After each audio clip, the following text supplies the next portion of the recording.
Baik, kita lanjutkan ya. Rasulullah SAW memikirkan bagaimana cara melawan orang Taif. Sementara mereka melempar dari atas benteng, sulit untuk melawan mereka.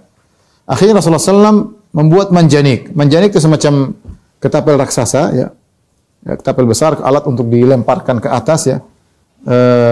Jadi alat pelempar, sebenarnya alat pelempar dengan tali kemudian dilemparkan, ya, ketapel tapi besar, ya, dengan alat pelemparannya untuk melemparkan serangan kepada Bani Thaqif dan Hawazin yang ada dalam benteng Taif.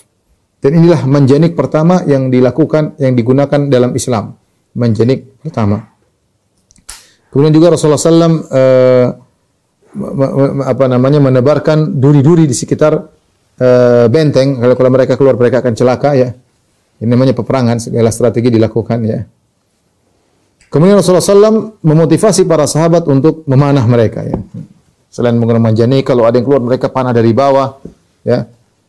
Imam Ahmad meriwayatkan dalam musnadnya dan juga Tirmidzi dengan sanad yang sahih dari Abu Najih As-Sulami. Dia berkata, "Hasarna ma'an Nabi sallallahu alaihi wasallam hisna Taif." Kami mengepung benteng kota Taif. Sami'tu Rasulullah sallallahu yaqul, maka aku mendengar Rasulullah sallallahu berkata, "Man balagha bisahmin falahu darajatun fil jannah." Barang siapa yang bisa manah dengan panahnya sampai ke musuh, ya, maka dia mendapat satu derajat di surga. Wa man rama bisahmin fi sabilillah azza wa jalla fa huwa lahu adlu muharrar. Barang siapa yang melemparkan panahnya di jalan Allah Subhanahu wa taala, maka dia mendapatkan seperti dalam jihad seperti pahala memerdekakan seorang budak. Wa man syaba syaibatan fi sabilillah kanat lahu nurun yaumil qiyamah. Barang siapa yang berjihad di jalan Allah sampai akhirnya ada uban di rambutnya, maka uban-uban yang rambutnya tersebut akan menjadi cahaya baginya pada hari kiamat kelak. Kata Abu Najih setelah meriwayatkan hadis ini, "Fabalagtu yauma idzin 16 sahman."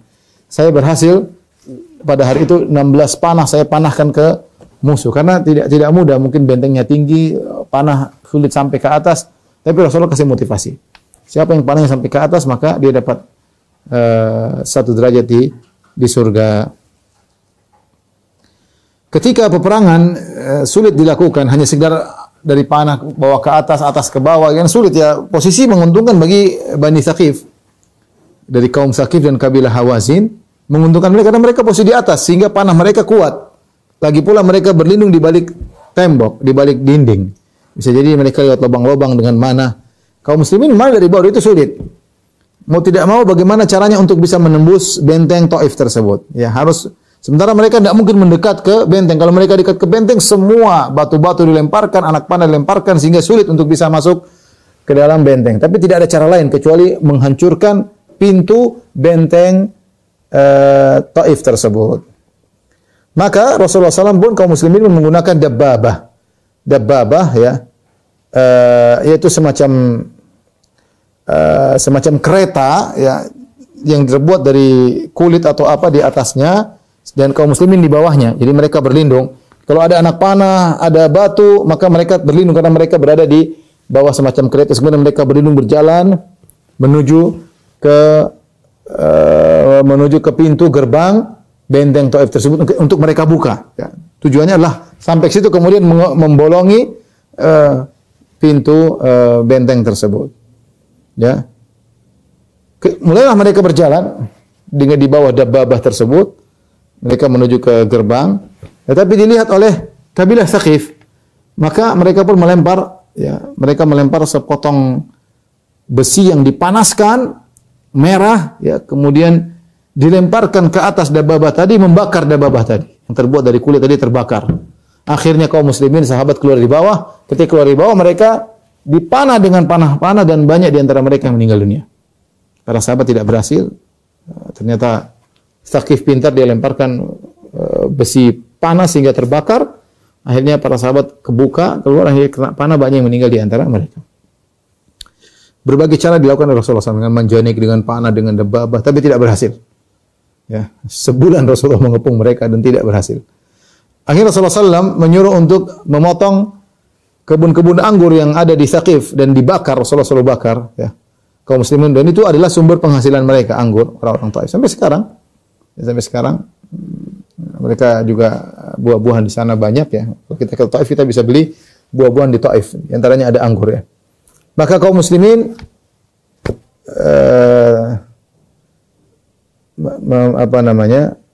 memotong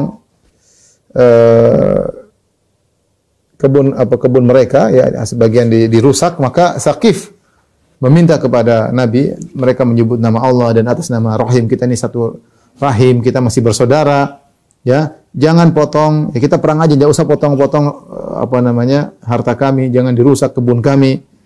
Maka mereka berkata, "Lima taqta'u amwalana?" Wahai Muhammad, kenapa kau rusak harta kami? "Imma an ta'khudhaha in dhaharta 'alaina." Kalau kalian menang ambil aja, ngapain dipotong yang rusak? "Wa imma an tada'a lillahi war rahim." Kalau tidak jangan kau rusak, karena Allah dan karena persaudaraan di antara kita. Jangan rusak. Kenapa dirusak? Akhirnya Rasulullah SAW berkata, "Fa inni ada'uha lillahi war rahim." Aku ya sudah tidak usah dirusak karena Allah dan karena persaudaraan, ya sama-sama Arab ya, sama-sama bertetangga antara, apalagi Rasulullah SAW pernah tinggal di Taif ya. Rasulullah SAW pernah tinggal di Bani Sa'ad ya, di Halimah Sa'diyah dan di Taif. Berbagai cara dipikirkan oleh Nabi. Di antara hal yang dipikirkan oleh Nabi berkata, menyuruh seorang untuk menyeru, berteriak ya, "Ayyuma abdin nazala minal hisni wa kharaja ilaina fahuwa hur." Maka mereka punya budak-budak banyak. Maka ada pengumuman diteriakkan oleh seorang pemberi pengumuman dari kubu Rasulullah SAW berkata, budak mana saja yang keluar dari benteng dan menuju kami, maka dia merdeka. Maka dia merdeka. Ini cita-cita budak ingin merdeka. Rasulullah tawarkan, siapa budak turun dari benteng kepada kami merdeka. Maka turunlah 23 budak. 23 budak semua keluar ingin merdeka dan mereka dimerdekakan. Di antara budak-budak tersebut ada namanya Nufai bin Masruh. Nufai bin Masruh, dia adalah Abu Bakrah radhiyallahu ta'ala anhu. Nufai bin Masruh ini ketika dia ingin keluar dari benteng Taif, maka dia menggunakan tadalla bi bakratin mustadiratin. Maka dia keluar dengan bakrah. Bakrah itu alat yang kalau di sumur kan di atasnya ada seperti bundaran untuk taruh tali, untuk gini ya. Tali di sini yang untuk bundaran yang untuk taruh tali, itu namanya bakrah dalam bahasa Arab. Dia gunakan alat itu, mungkin turun pelan-pelan menuju ke bawah. Maka sejak itu dia dikenal dengan Abu Bakrah. Dikenal dengan Abu Bakrah karena bahasa Arab namanya bakrah itu. Maka budak-budak tadi masuk Islam dan mereka dimerdekakan oleh Rasulullah sallallahu alaihi wasallam ya, di antaranya Abu Bakrah. Rupanya dia budak yang cemerlang ya. Nanti ketika Saqif di kemudian hari masuk Islam, mereka minta kepada Rasulullah, "Ya Rasulullah, itu Abu Bakrah kembalikan kepada kami, itu budak kami, kembalikan kepada kami." Rasulullah SAW tidak mau. Rasulullah SAW berkata, "Huwa taliqullah wa taliqu Rasulillah." Dia adalah budak yang dimerdekakan oleh Allah dan dimerdekakan oleh Rasulullah SAW. Maka dialah maula. Maula adalah sebutan bagi budak yang dimerdekakan. Jadi maula Rasulillah maksudnya budak yang dimerdekakan oleh Rasulullah sallallahu alaihi wasallam. Itulah Abu Bakrah radhiyallahu taala anhu yang asalnya adalah budak yang turun dari benteng untuk bergabung dengan kaum muslimin. Baik. Tadi sudah kita sebutkan pengepungan sekitar sebulan, tapi tidak ada hasilnya.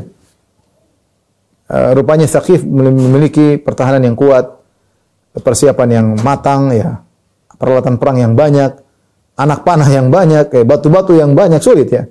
Rasulullah sebulan juga butuh makan, para sahabat juga realistis, sulit. Sebulan bagaimana? Mentah mereka punya persediaan berapa bulan dalam benteng ya. Sementara para sahabat juga ya realistis, butuh ini, butuh anu ya. Mengepung sebulan dengan pasukan yang banyak tidak mudah ya, mengurusi sekitar pasukan sahabat sekitar 12.000 orang. Tidak mudah untuk mengurusi 12.000 orang, makannya, minumnya dan lain-lainnya. Maka Rasulullah SAW mimpi suatu hari. Kemudian Rasulullah SAW menceritakan mimpinya kepada Abu Bakar As-Siddiq. Bahwasanya dalam mimpi tersebut Rasulullah SAW mengepung, ketika Rasulullah SAW sedang mengepung Bani Saqif di benteng tersebut. Rasulullah SAW berkata, apa mimpinya? Kata Rasulullah, "Ya Abu Bakrin, wahai Abu Bakar radhiyallahu anhu, inni ra'aitu anni uhdiyat li qa'batun mamlu'atun zubdan." Ya Abu Bakar, aku lihat dalam mimpiku, aku diberi hadiah berupa Ka'bah, itu gelas yang besar yang penuh dengan zubdan, yaitu semacam susu ya. Fanakaraha dikun. Lalu ada gelas besar tersebut ternyata dipatok oleh ayam jago sampai bolong, faharaqa ma fiha. Maka yang ada dalam gelas tersebut air susunya tumpah semua. Air susunya tumpah semua. Faqala Abu Bakar radhiyallahu anhu, maka Abu Bakar menafsirkan mimpi tersebut. Rasulullah juga bisa menafsirkan, tapi Rasulullah ingin bertanya kepada Abu Bakar. Maka Abu Bakar berkata, "Ma adzunnu an tudrika minhum yaumaka hadza ma turid." Kata Abu Bakar, menurutku mimpi itu menunjukkan bahwasanya apa yang kau inginkan tidak akan kau dapatkan pada hari ini dari Tsaqif. Faqala Rasulullah SAW berkata, "Wa ana la ara dzalik." Dan aku tidak memandang hal tersebut ya. Artinya Rasulullah SAW tetap berusaha ya. Tetap berusaha ya. Mungkin masih ada kesempatan, tapi Abu Bakar mimpi dia menafsirkan bahwasanya kayaknya tidak akan berhasil ya. Wallahu alam, ini sepertinya Rasulullah SAW juga mengatakan la ara dzalik, aku juga memandang aku tidak bakalan bisa mengalahkan mereka. Tapi pengepungan berlanjut ya. Namun sulit bagi kaum muslimin ya. Allah tidak memberi kemenangan bagi Rasulullah untuk menaklukkan kota Taif. Maka akhirnya Rasulullah melihat harus pulang, realistis, sulit. Realitanya menunjukkan sulit untuk berhadapan dengan kondisi demikian, maka Rasulullah berkata kepada Umar bin Khattab radhiyallahu anhu, "Nadi fin nas inna qafiluna insyaallah." Wahai Umar, apalagi setelah mimpi tadi, maka kata Rasulullah, "Wahai Umar, beri pengumuman kepada pasukan semuanya, inna qafiluna insyaallah." Kita pulang insyaallah. Kita pulang insyaallah. Maka Umar berteriak, "Inna qafiluna insyaallah." Kita pulang insyaallah. Ternyata kaum muslimin merasa berat, kok disuruh pulang? Sudah sebulan mengepung. Wastankaru, kata mereka, enggak, mereka ingin bertahan. Kata mereka, nadhhab wala naftahahu. Nadhhabu wala naftahuhu. Kita pulang dan kita belum berhasil menaklukkan kota Taif? Enggak. Kita bertahan, kata para sahabat. Kata Rasulullah, kalau begitu, ugdu alal kita, lalu gitu, ayo perang, kata Rasulullah. Semangatlah mereka, perang lagi. Besok hari mereka perang lagi, tadinya harusnya pulang. Rasulullah realistis ya. Dan demikian dalam peperangan Rasulullah realistis. Ketika kita contohkan misalnya perang Khandaq, Rasulullah SAW melihat pasukan cuma 2.000-an atau 3.000-an, musuh 10.000, secara realitas sulit untuk berhadapan. Ya caranya gimana? Bikin Khandaq supaya mereka tidak bisa masuk.